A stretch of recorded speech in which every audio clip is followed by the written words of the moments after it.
Hi, this is Feature Morris. I wanted to do a quick little sidebar before the video began. I'm sorry for all the popping of the P's and B's in this video. I figured out how to fix that. So the next video, that shouldn't be an issue. I just didn't have the voice to re-record everything. Hope you guys still enjoy. Hello, interwebs. I'm Morris Umber, and Howard the Duck was stolen. Well, sort of. See, this crossover between Marvel Comics and Image Comics was comprised of the B story of Spider-Man Team Up issue 5 entitled Sideshow and the one-shot comic Savage Dragon Destroy a Duck. The build-up to the story has some twists. It has some turns. It has a lawsuit that almost went through. It has creators being pissed off.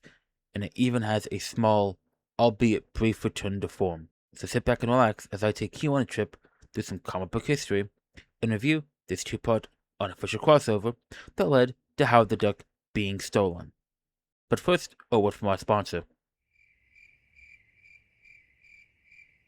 Created by writer Steve Gerber and artist Val Merrick, Howard the Duck waddled onto the scene in Adventures into Fear number 19 in December of 1973. See? There he is. While he has made a brief splash in the Guardians of the Galaxy films and What If, he's probably best known for the 1986 film produced by George Lucas. I enjoyed the film personally, but critically, it fucking bombed. In the comics, Howard made a bit of an impact as B stories in Giant Size Man Thing issues 4 and 5. In these issues, he would fight off Gawker the Man Frog and Betsy the Hellcat, respectively. I won't get into much of what the backstory is or anything because it's not that important. But what I will say is that they are really fun characters. While so far this might seem like a fun tale, here comes the trouble. Not long after Howard's success in 1977, the Walt Disney Company came a-knocking.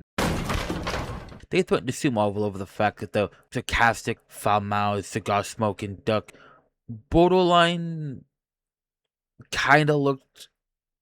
He was just Donald Duck. Safe to say Marvel didn't want to be slapped in the face with a lawsuit. The redesign specifically came from Disney artists. A key part of that redesign? Pants. So despite the fact Howard comics were selling really well to the public, behind the scenes, Gerber's approach would sometimes clash with Marvel's demands, which led to him missing many deadlines, specifically with issue 16, where a proper issue was substituted for text pieces and illustrations that satirized his own difficulties as a writer. By 1978, Marvel had fired Gerber, his final Howard comic coming in the form of issue 27 that September. The series would continue for 6 more issues before ending, at least until the following year where Howard would get another ongoing that lasted 9 issues. They're fun reads though. Issue 7 has an appearance by Man-Thing, which is so awesome. And issue 8 has multiple pages dedicated to the situation with Disney I mentioned earlier. I'd say it's worth checking out for those issues alone. Gerber, understandably, wasn't happy as he felt Howard was his creation and Marvel had taken his voice away. Howard the Duck. It's mine. It's mine. I created it. I'm not gonna let Marvel Comics. kill what I created. By 1982, Gerber would take his talents to Eclipse Comics, where he would create Louis Duke Duck Destroyer with none other than Jack Kirby, which, yes, is his legal government name.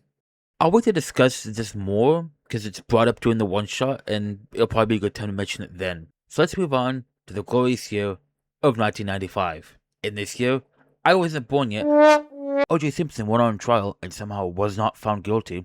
Seriously, what the f***? When Windows 95 launched, I had made and released their 10th studio album, The X Factor. The Monday Night Wars was just beginning, and Marvel had called Steve Gerber to do a brand new Howard the Duck story.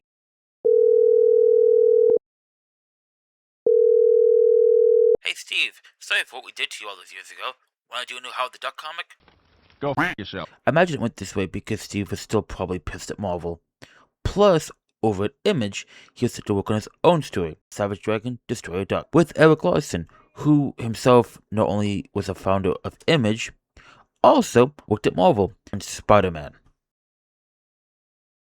When Eric found out, he cooked up a plan with Steve, used the comic Marvel asked for to steal back Howard the Duck and bring him to the Image universe.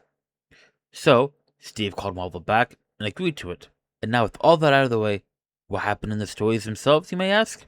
Well, first up is Sideshow, Our story begins with Spider-Man out on patrol in Manhattan and arriving just a bit too late to stop a crime. It's also good to mention that Peter Parker isn't Spider-Man in this story, it's Ben Reilly, as this was right smack dab in the middle of the infamous Clone Saga story, which is a topic that absolutely deserves its own video.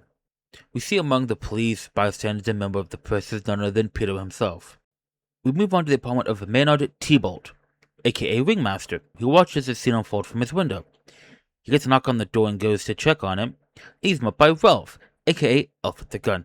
The best way I can describe him is think Hornswoggle if you wear a wizard hat, and Kay with a Glock. Over in Cleveland, Howard and his girlfriend Beverly arrive at a restaurant called Donna's, who are happy to serve anyone, unless you're an anthropomorphic duck, as Agatha Churchbow's ugly cousin tries to f***ing kill Howard.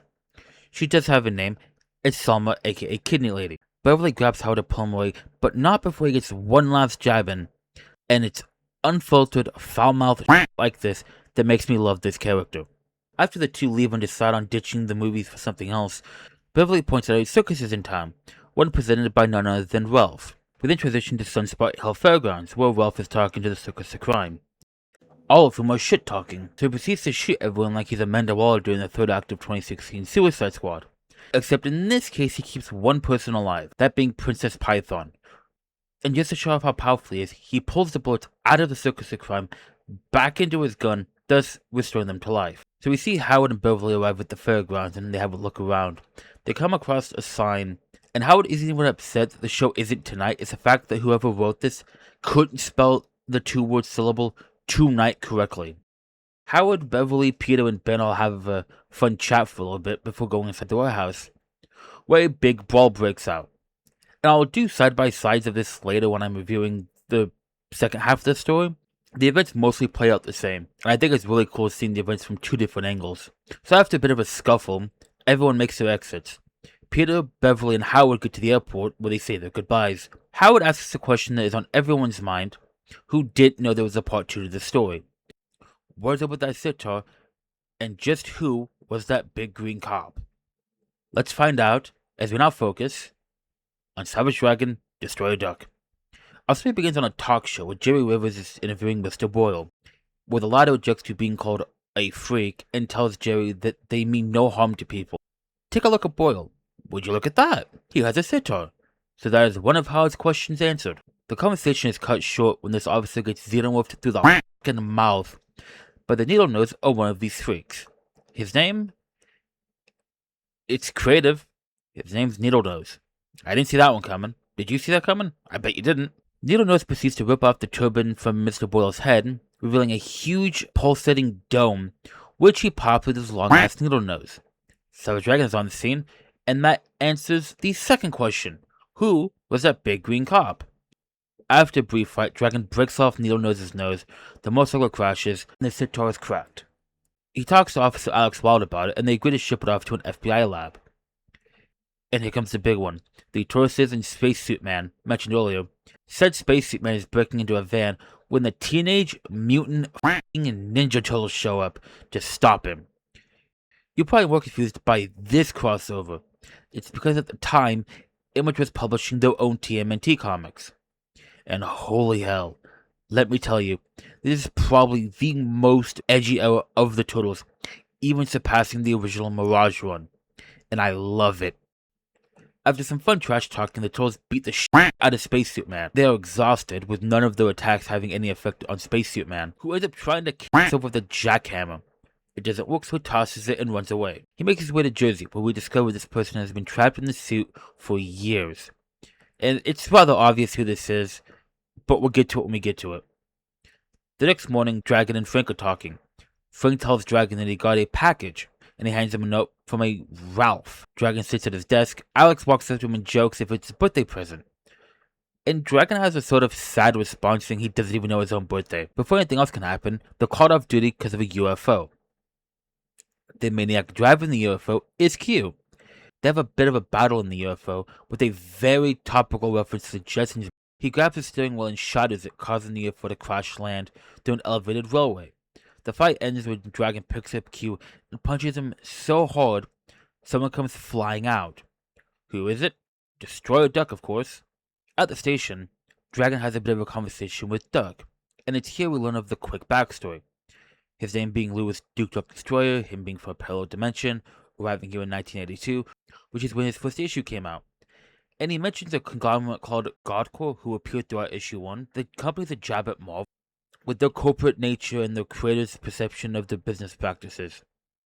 The slogan Jack Kirby came up with that is associated with Godcore is grab it all, own it all, drain it all. Remember kids, if you work for Marvel or DC, no matter how hard you work on something, it will never be yours. Which is why if you did get into comics, work for literally any other company. I will say all in all, the entire Destroyer Duck run is really fun to read. So, Dragon and Destroyer make it to the warehouse where we see very similar beats play out. The dialogue, Dragon firing Benny, getting webbed in the face, Destroyer Duck firing at Ralph, the ducks bumping into each other. Except in this version, Ralph begins to summon hundreds upon thousands of ducks. One of them wearing a Superman costume. The part with Spidey and Dragon pick up this disc and Sator respectively play out. However, here is the crucial change. When the escape is made, Destroyer Duck says he has the real Howard and says that Ben and Peter ran off with the clone. So, Howard and Beverly enter the Witness Protection Agency, with Howard dyeing his feathers and Beverly dyeing her hair. Beverly changes her name to Rhonda Martini. Howard decides on Leonard, which is a really fun name. Dragon informs them they have a one-way ticket to paradise. To Buffalo, New York. Leonard isn't happy, but he follows along anyway.